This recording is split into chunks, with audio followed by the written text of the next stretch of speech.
बहुत बहुत स्वागत है। आज हमारे टॉक शो के स्पेशल गेस्ट हैं Bollywood actor Kshitij Pawar sir. Sir most welcome आपका। एंड जब भी सर हम किसी एक्टर को अपने स्टूडियो में बुलाते हैं अपने चैनल में इंटरव्यूज या पॉडकास्ट कंडक्ट करने के लिए, तो हमारी ये जो ऑडियंस है उनका सबसे पहला सवाल यही होता है कि भैया हम हीरो कैसे, या हमें हीरो बना। तो इनके लिए आप क्या कहना चाहेंगे, या फिर बताइए इन्हें कि ये हीरो कैसे बने। सबसे पहले आप सभी को मेरा प्रणाम। मैं क्षितिज पवार। और ये बोले आप कह रहे हैं कि हीरो बनने की चाह होती है, तो इसी चाह तो लगभग हर किसी में होती है, बट मैं उसको ऐसे हीरो नहीं कहूँगा कि हाँ कि मेरे मन में भी चाह कि इस फील्ड में जाना है, पर ऐसे हीरो नहीं, as a artist, as a कलाकार। हीरो का एक अलग ही होता है ना कि यार टॉप पे ही जाना सीधा, पर आदमी उसमें भूल जाता है कि सीढ़ी दर सीढ़ी अगर चढ़ा जाए तो एक बार हीरो भी बन सकते हैं, टॉप के कलाकार भी बन सकते हैं। तो मैं तो यही कहूँगा कि मेरी शुरुआत तो कलाकार के लिए हुई। तो कलाकार तो हर कोई बन जाएगा अगर जज्बा हो, जुनून हो, धीरे धीरे आप हो। चलिए, ये अच्छी बात तो आपने जान ली कि जिसके अंदर अगर कला है, थोड़ी सी भी स्किल्स है, वो एक्टर या एक्ट्रेस बन सकते हैं। लेकिन इसकी एक दूसरी साइड भी है, सुनिए आप सब, नेपोटिज्म। नेपोटिज्म का क्या है सर? अगर कोई नया बंदा तैयार होता है, उसके मन में अगर ये है कि नहीं मुझे हीरो बनना है, एक्टर बनना है, तो वो किस तरह से उस इंडस्ट्री में जाके खुद के लिए स्टेज तैयार कर सकता है, या फिर जब आप पहुंचे तो आपने कैसे सर्वाइव किया, कैसे इन चीजों को किया? देखिए ये वर्ड तो अभी भी मेरे ख्याल से मुद्दों के बीच आ गए हैं, जबकि ये चला तो काफी टाइम से आ रहा है। तो ऐसा कुछ नहीं है, तो मुद्दे तो उठते रहते हैं। अगर आपकी तैयारी अच्छी है तो ऐसी बातों से डरने की जरूरत नहीं। भाई भतीजा बात तो घर को भी नहीं होने वाला, पर ये बोल सकते हैं कि एक ठोकर आपके रास्ते की एक ठोकर है, तो इनके पार निकलना कोई मुश्किल नहीं। वो कहते ना कि मुश्किलें दिल के इरादे आजमाती है, क्या स्वप्न के पर्दे निगाहों से हटाती है, हौसला मत हारना, गिर के मुसाफिर, इन ठोकरें तो इंसान को चलना सिखाती है। क्या बात है। अब ये चीजें तो चलती रहेगी। तो जैसे वो बोलते कि एक तरफ तो बड़ा सपोर्ट था तुषार के लिए, और शुरुआत में मिल भी गया काम, पर आप में अगर टैलेंट नहीं है तो कब तक आपको हेल्प देगा? सर की शायरी के लिए आप सबका कमेंट्स तो बनते ही बनते हैं। सर की शायरी के लिए स्पेशल कमेंट चेक करना है। और आपकी बात अगर करूँ तो आपको ऐसा कब लगा कि आपको एक्टर ही बनना है, ऐसे एक्टर अपने आप को प्रेजेंट करना है, आपके अंदर एक्टिंग स्किल्स हैं? अनंत भाई देखा जाए तो ये एकदम विपरीत परिस्थितियां थी मेरे लिए। इसकी शुरुआत बोल सकते हैं बचपन में ही हो गई थी। लगभग शायद 5th क्लास में था और मुझे काफी स्टेज फियर हुआ था, और मुझे एक छोटा सा किरदार निभाना था मेरे देश के सॉन्ग में। बैल का किरदार मिला था मुझे, और उसको करना क्या था, सिर्फ मंच के इस कोने से उस कोने तक जाना जी। मैं उसमें भी काफी घबरा रहा था कि मैं कैसे करूंगा, हाथ पांव फूल रहे थे मंच पे, और ये चीज मेरे फादर बाहर सामने ऐसे ऑडियंस देख रहे थे, जिनको समझ में आई चीजें। तो उन्होंने मुझे थोड़ा सा हौसला दिया, बोल सकते हैं आप। मुझे मेरे लिए सबसे पहला स्टेज शायद मेरे फादर ने ही दिया। मेरे क्या कुछ रिकॉर्डेशन उस टाइम चला करते, तो वो प्रिपेयर करवाई। तो धीरे धीरे मंच का फियर, स्टेज फियर कम हुआ, और बस वहाँ से शुरुआत की। और फिर स्कूल कॉलेजेस में थोड़ा सा कल्चरल एक्टिविटीज में एक्टिव रहा मैं।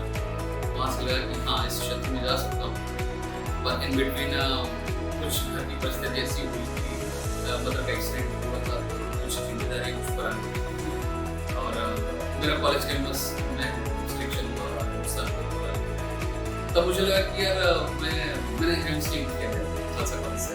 तो उस वक्त मुझे लगा कि यार ये सारा जीवन क्या सिस्टम के सामने बैठ के निकल जाएगा, कुछ क्रिएटिव तो होना चाहिए आपकी लाइफ में। और लोग कहते भी थे, जैसे कि मैंने आपको बताया कि कल्चरल एक्टिविटी में थोड़ा सा एक्टिव रहता था, तो लोग कहते थे कि आप क्रिएटिव, लेकिन मुझे नहीं पता था कि क्रिएटिविटी की डेफिनेशन क्या है, किस फील्ड को मैं क्रिएटिव रख के उस फील्ड में जाऊँ। तो बस वो जॉब मैंने बीच में ही छोड़ी, कॉलेज कैंपस की जॉब मैंने छोड़ दी, बस यही सोच के कि कुछ क्रिएटिव फील्ड में जाना।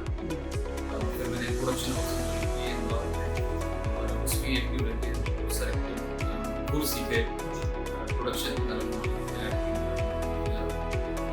राइटिंग के बारे में नॉलेज किया। फिर मुंबई लाइनें सर बिल्कुल आपको सूट करती हैं कि जब हौसला बना लिया ऊंची प्रारंभ तो फिर देखना कद फिजूल है आसमान। ये इसको आपने बिल्कुल सही किया है। आगे की ओर बढ़ते हैं सर हम, और अगर सर बात करें तो बॉलीवुड इंडस्ट्री ने आर्टिफिशियल इंटेलिजेंस को अपना लिया है, इसमें बॉलीवुड का क्या है? क्या इन फ्यूचर बॉलीवुड भी एआई को अपनाएगा? हाँ देखिए, शुरुआत तो हो चुकी है, एनिमेशन आया धीरे धीरे करके, इफेक्ट्स आया, तो एआई भी आना बहुत बड़ी बात नहीं है। पर जो जैसे मैंने कहा कि जो इंसान जो इन सब को हैंडल कर रहा है, नचाने वाला तो इंसान ही है ना, दिमाग तो इंसान के है। नहीं एक ही फिल्मों में दिखाया था कि एआई हावी हो गया, सब उसने हैंडल कर लिया, तो करने वाले हम ही सर्वोपरि टैलेंट ही है, और एआई का खुद का टैलेंट हो ये जरूरी नहीं, तो सबसे ऊपर सही बात है। लेकिन सर अगर एआई की एंट्री होती है बॉलीवुड तो बहुत सारे हमारे जो छोटे कलाकार हैं, जो प्रोडक्शन टीम है, तो वो तो फिर जॉबलेस हो जाएंगे। तो जॉबलेस हो जाएंगे इस चीज को बोल सकते हैं, लेकिन आप ये चीज का भी ध्यान रखें कि ये एक अकेली इंडस्ट्री है जिसमें स्ट्रगल करने वाले को, मतलब यही एक वर्ड यूज किया था, स्ट्रगलर। तो स्ट्रगल तो है और आपको लगे रहना पड़ेगा, आपको घर से निकलना ही पड़ेगा। तो बस यही होगा ना, इससे तो आगे भी और कई चीजें आने वाली हैं। स्ट्रगल करते रहिए, बिल्कुल आपको काम मिलेगा। और वो बोलते हैं ना कि गिरते हैं शहसवार ही मैदान जंग में, क्या बात है? गिरते हैं शहसवार ही मैदान जंग में, वे तिफ्र क्या गिरे जो घुटनों के बल। तो आपको घुटनों से घुटनों के बल नहीं चलना और आगे निकलना। सर एक्टिंग के साथ साथ शायरी की भी स्किल्स आप रखते हैं क्या? या फिर ऐसा कुछ के ब्रेकअप्स वगैरह या आपका भी कभी दिल टूटा है?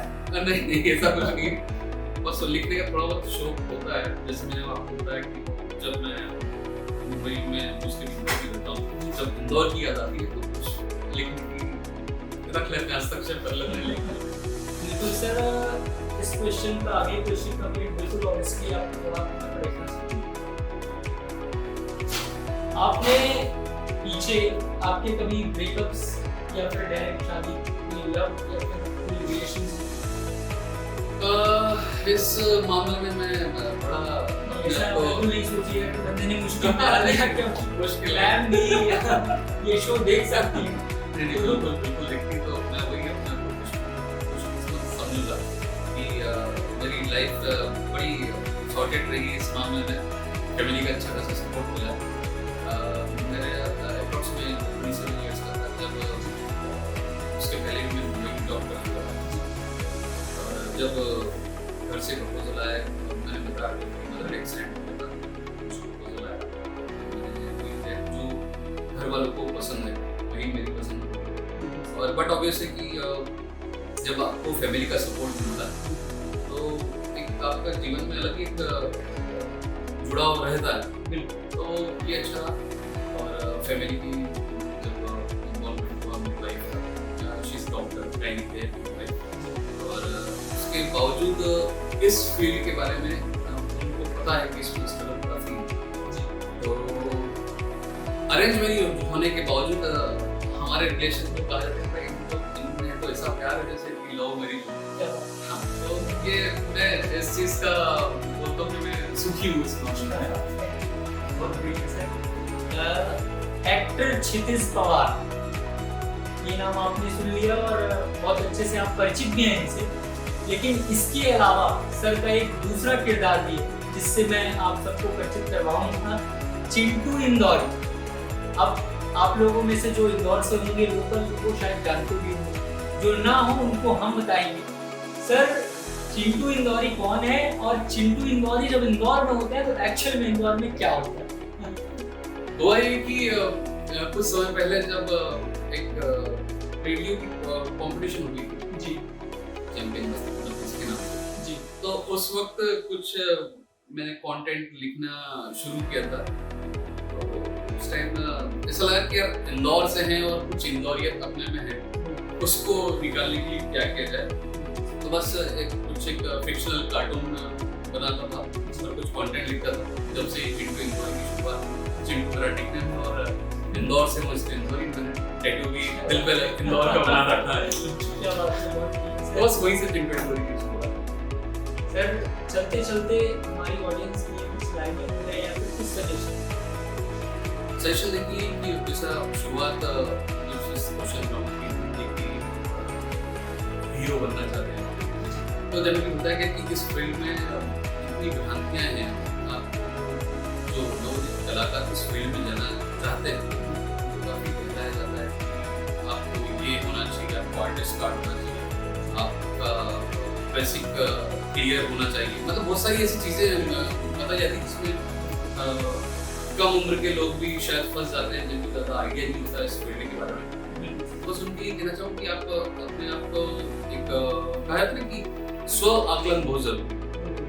आप में वो काबिलियत है या नहीं है ये आपको मालूम होना चाहिए। आप ऐसा नहीं कि सिर्फ आप अच्छे दिखते हैं तो इस फिल्म इंडस्ट्री में ऐसा नहीं हो रहा। बहुत से कलाकार तो वैसे हैं कि भले ही उनकी बॉडी वगैरह नहीं है, पर देखिए आप टैलेंट उनका कहाँ से कहाँ बिल्कुल सच में नवाजुद्दीन भाई देखने भले ही नॉर्मल एक आम इंसान जैसे दिखता वैसा नहीं है। हम गुड वाला फील नहीं आता है इन लोग को देखो, इसके बाद देखिए टॉप पर। तो बस स्व आकलन रखिए कि आप में क्या काबिलियत है, अपने बेसिक क्लियर रखिए, थिएटर ज्वाइन कीजिए। अगर आपको इस फील्ड में आना है तो थिएटर का थोड़ा सा नॉलेज रखिए, बिल्कुल आपको मंजिल मिले। सर इन दिनों कांग्रेस पार्टी से की अपने करने के साथ इसमें वो बड़े ही साधारण रूप से एंट्री कर रहे हैं। तो हमारी जो अदर बॉलीवुड इंडस्ट्री है उसके जो लोग हैं वो इतने साधारण क्यों नहीं? देखिए बॉलीवुड में बिल्कुल मतलब दिखावा इतना ज्यादा है, ये दिखावा है या फिर ऐसे से रहना ही पड़ता है? आप उसको बोल सकते हैं, थोड़ा दिखावा बोल सकते हैं, जब अपने स्टेटस मेंटेन को लेके जब कई बात आ जाती है। और जो जमीन से जुड़े हुए वो इस फील्ड में भी आके अगर इसी प्रकार से अपना किरदार निभा रहे हैं तो ये तो बहुत बड़ी बात है। और मैं ये किस्मत वाला समझूंगा अपने आप को कि पंकज त्रिपाठी जैसे डाउन टू अर्थ आदमी के साथ मेरा बहुत इच्छा थी कि उनके साथ काम करने के लिए। वो हो गए, नवाज भाई हो गए, तो ये मेरे लिए बहुत बड़ी बात है कि इतने जमीन से जुड़े लोग उनके साथ काम करने का मौका मिला। जैसे कुमाई गर्टू में पंकज जी के साथ अच्छा उसमें रोल है, नवाज भाई के साथ सेकंड गेम कर चुका हूँ, काफी टाइम साथ कर चुका हूँ, बहुत कुछ सीखने को मिलता है। तो ये तो आपके ऊपर डिपेंड करता है कि आप अपने आप को कैसे रख रहे हैं इस इंडस्ट्री में। कई लोग दिखावे से अपने आप को बड़ा करते हैं और कई लोग टैलेंट से। तो सर मैं एक्चुअली करता हूँ, तो लास्ट में अपनी वीडियो के में अपनी जनता के ऊपर लाने थोड़ा सा वो परेशान हुआ, समझिए उस चीज को। और ये शायद आप भी पसंद करें तो कुछ इस कदर है। तू ढूंढ फलक पर ऐ बागे कलम, अपना तो ये अकीदा है मुशर, जिस खाक पर निकल यीशु खुशियां वो खाक चंदा। साहब माला वो तो उर्दू इनने जो मिक्स करी भाई, गजब भाई गजब। Thank you so much sir, आपने अपना कीमती समय हमें दिया। और तब तक के लिए आप सब भी बने रहिए हमारे साथ, बॉबिन कलम वाला देखते रहिए और ऐसे ही एक नए किरदार और नई कहानी के साथ बहुत जल्द हम आपसे मिलेंगे।